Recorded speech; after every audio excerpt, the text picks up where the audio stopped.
पास ले जाने के लिए किनारे तक छोड़ सकती है, पर पार नहीं लगा सकती, इतनी सामर्थ्य माया में नहीं है। अरे नाथ, समुद्र पार करना, भवसागर पार करना तो ये आपके हाथ में है, आपकी भक्ति के हाथ में है।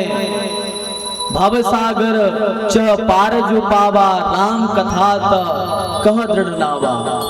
आपकी कथा, आपका भजन, आपका कीर्तन ही जीव को भवसागर पार करा सकता है, माया में सामर्थ्य नहीं है। भगवान ने कहा ठीक है, तुम एक तरफ जाओ, हम खुद जाएंगे अपने मित्र को लेने। भगवान नाविक बन गए। सुदामा जी किनारे पर बैठे हैं। सुदामा जी किनारे पर बैठे बैठे सोच रहे हैं, अब जो होगा देखा जाएगा। अब कन्हैया तुम्हें अपने पास में बुलाना हो तो तुम ही बुला लेना, हम तुझे बैठे हैं। अब हमारी बस की नहीं है, हम नहीं चल पाएंगे। जब यह भाव आया, भगवान नाव लेकर के आ गए। भगवान नाव लेकर के आए और नाव लेकर के भगवान ने कहा, भैया किसी को पार चलना है, कोई है पार चलने वाला? अरे कोई पार करने वाला हो तो चलो। अच्छा, भगवान नाविक बन के क्यों आए? क्यों आए भगवान नाविक बन के? क्योंकि भगवान सोच रहे थे। सत्य भामा जी ने कहा कि नाथ, जब आपके मित्र आ जाएंगे तो आप कैसे स्वागत करोगे? भगवान ने कहा कि देवी, आपको क्या बताएं, हम अपने मित्र से आंखों से आंखें भी नहीं मिला पाएंगे।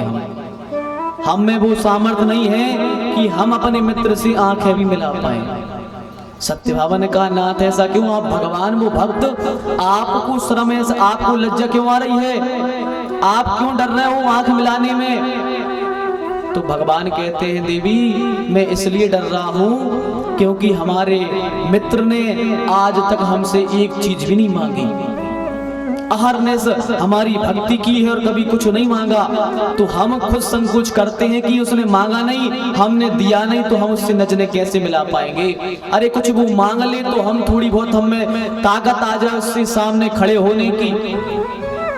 तो भगवान ने सोचा क्या करें, तो भगवान नाविक बन के गए।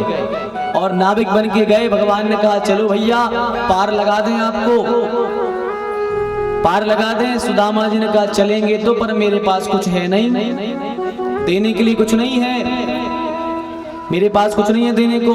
तो भगवान ने कहा बिना दिए तो पार नहीं हो पाओगे, कुछ तो देना पड़ेगा। तो सुदामा जी ने कहा भैया आप तो रोज पार लगाते हो, आज एक ब्राह्मण को ही पार लगा दो, इतना ही दे दो हमें। तो सुदामा जी ने कह दिया भैया इतना दे दो, हमें पार लगा दो।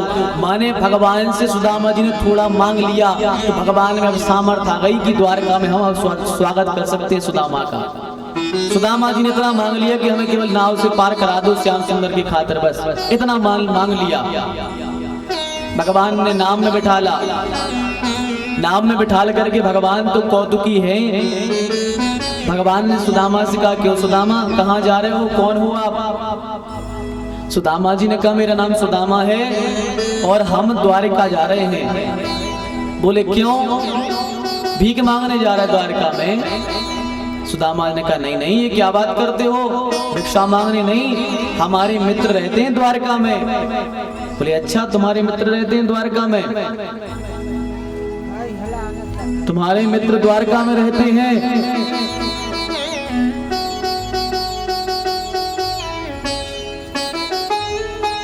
तुम्हारे मित्र द्वारका में रहते? बोले हाँ। बोले कहाँ रहते हैं? तो बोले जो द्वारिकाधीश है ना, जो द्वारिकाधीश है वो हमारे मित्र हैं। भगवान उस नाविक ने कहा कि महाराज आप स्वस्थ तो हैं, आपका दिमाग तो ठीक है, क्या कह रहे हो, आपके मित्र द्वारकाधीश हैं? अरे थोड़ी अपनी हालत तो देख लो, हालत देख के कहो कि आपके मित्र द्वारकाधीश हैं। सुदामा ने कहा मेरे मित्र हैं द्वारकाधीश में, हम लोग साथ में पढ़ाई किए हैं। भगवान ने कहा ठीक है होंगे मित्र भैया आपके, हमें क्या लेना देना। तो भगवान ने उनको किनारे पर ठहराया। किनारे पर जैसे ही आए सुदामा जी वृक्ष के नीचे बैठे और निद्रा लेकर के सोने ही वाले थे। इतने में सुदामा जी ने पूछा भैया ये तो बताओ यहाँ से द्वारका कितने दूर है? तो नाविक ने कहा भैया द्वारका है तो वैसे पास में ही, पर आपका शरीर देख के हमें ऐसा लग रहा है कि आप 3 महीने में पहुंच जाओगे। 3 महीने में आप पहुंच जाओगे, आपका शरीर देख के हमें लग रहा है, क्योंकि इतने मोटे हैं सुदामा जी, इतने मोटे हैं कि कोई बालक भी उनके शरीर की हड्डियां गिन सकता है। इतने मोटे हैं सुदामा जी, बिल्कुल शरीर का ढांचा है और कुछ नहीं है शरीर में। सुदामा जी वहीं सो गए कि अब भगवान तुम्हें आना है लेने, तो आ जाओ, हम तो यही सो रहे हैं। जब यह भाव आया तो द्वारकाधीश भी अब पसीज गए। भगवान ने अपनी योग माया के द्वारा ठाकुर जी को द्वारका के नजदीक लेकर के छोड़ दिया। सुदामा जी की जैसे निद्रा खुली, सुदामा जी खड़े भये। सुदामा जी जब खड़े भये और देखा कि अरे बड़े बड़े मंदिर बने हैं, बड़े बड़े सोने के महल बने हैं, देख करके अचरज में पड़ गए, भैया ये क्या है। खड़े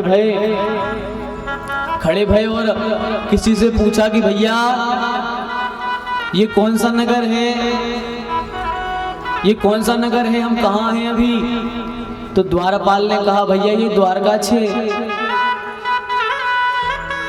अब सुदामा जी ने सोचा हे भगवान ये 6वीं द्वारका है, अभी तो 5 द्वारकाएं, हमें तो पता ही नहीं था, हम तो सोचते थे 1 द्वारका, ये तो कह रहा द्वारका 6 द्वारका हैं। अरे भैया ये तो बताओ हमारे श्याम सुंदर श्री कृष्ण किस द्वारका में रहते हैं।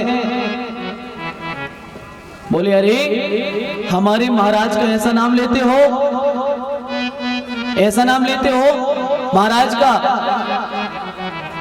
बोले फिर, बोले अरे महाराज का नाम ऐसे नहीं लिया जाता, बड़े बड़ी उपमाएं लगा के भगवान का नाम लेना चाहिए। राजाधिराज योग योगेश्वर अखंड ब्रह्मांड नायक जगत नियंता जगदाधार द्वारकाधीश भगवान श्री कृष्ण, बड़ी बड़ी उपाधियां लगा करके नाम लेना चाहिए। तुम सीधा कह रहे हो कृष्ण। हाँ हाँ भैया वही कृष्ण कहाँ रहते हैं बता दो। तो द्वारपाल ने कहा सीधे चले जाओ। सुदामा जी चलते चलते ठाकुर जी के द्वार पर पहुंचे हैं। जय और विजय भगवान के द्वारपाल खड़े हैं। ठाकुर जी के सेवक कौन हैं? जय विजय, क्योंकि तीनों योनियों से मुक्त हो चुके हैं। तो अब जय विजय अपने फिर से द्वार पर खड़े हैं, पहरा दे रहे हैं। इतने में ब्राह्मण देवता पहुंचे और ब्राह्मण देवता ने कहा कि भैया ये कृष्ण का दरवाजा है। बोले हाँ। तो बोले एक काम करो, जरा कृष्ण से जाकर के कह दो कि उनका मित्र आया है उनसे मिलने, उनका मित्र उनसे मिलने आया है, एक बार उनसे कह दो। अब सेवक ने सोचा कि भैया द्वारकाधीश के ये मित्र, एक साजिद होती भी नहीं है इनके पास और ये मित्र हैं। पर द्वारपालों ने मन में विचार किया कि अरे करुणा के सागर तो केवल हमारे राजा ही हैं। हाँ, हमारे राजा के ही ऐसे मित्र हो सकते हैं, और राजाओं के तो बड़े बड़े महाराज मित्र होते हैं, पर हमारे करुणा के सागर श्याम सुंदर के तो ऐसे ही मित्र हो सकते हैं, विश्वास है। तो सुदामा जी ने कहा कि हमें अंदर जाना है, द्वारकाधीश से भेंट करा दो हमारी, द्वारकाधीश से भेंट करा दो हमारी। अब जय विजय ने सोचा कि ऐसा ना हो कि ये पंडित जी आए हैं एक ब्राह्मण के चक्कर में हमें 3 बार जन्म असुर योनि में लेना पड़ा। ऐसा ना हो कि इन पंडित जी के चक्कर में फिर हमें असुर बनना पड़े। तो ज्यादा रोका नहीं द्वारपालों ने, कहा महाराज हमें पता है, हमारे नाथ का कहना है कि यदि ब्राह्मण और संत हमारे दरवाजे पर आए तो उन्हें रोकना मत, सीधे अंदर ले आना। पर महाराज हम आपको रोक नहीं रहे हैं, आपसे विनती कर रहे हैं। हमें एक आदेश आया है कि द्वारकाधीश अभी भोजन करने बैठे हैं। हमें ये आदेश मिला है कि द्वारकाधीश अभी भोजन करने बैठे हैं, तो हमारा कर्तव्य है कि भगवान को चैन से भोजन कर लेने दें, उसके बाद में मिल लेंगे।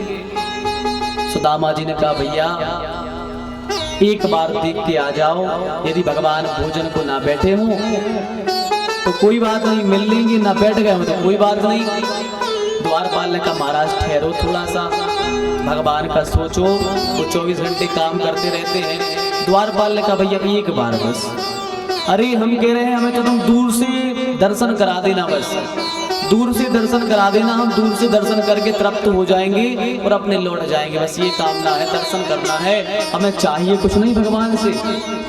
द्वारपाल ने कहा ठीक है हम पूछ के आते हैं, हम पूछ के आते हैं। द्वारपाल पूछते हैं, अरे द्वारपालो कन्हैया से कह दो, अरे द्वारपालो कन्हैया से कह दो कि दत्त सुदामा गरीब आ गया, कि दत्त सुदामा गरीब आ गया। अरे द्वारपालो कन्हैया से कह दो, अरे द्वारपालो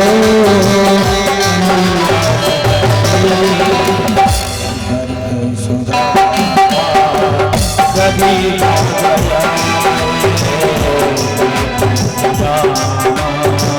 गरीब आ गया। ओ भटकते भटकते न जाने कहाँ से, भटकते भटकते न जाने कहाँ से, तुम्हारे महल के करीब आ गया है, तुम्हारे महल के करीब आ गया है।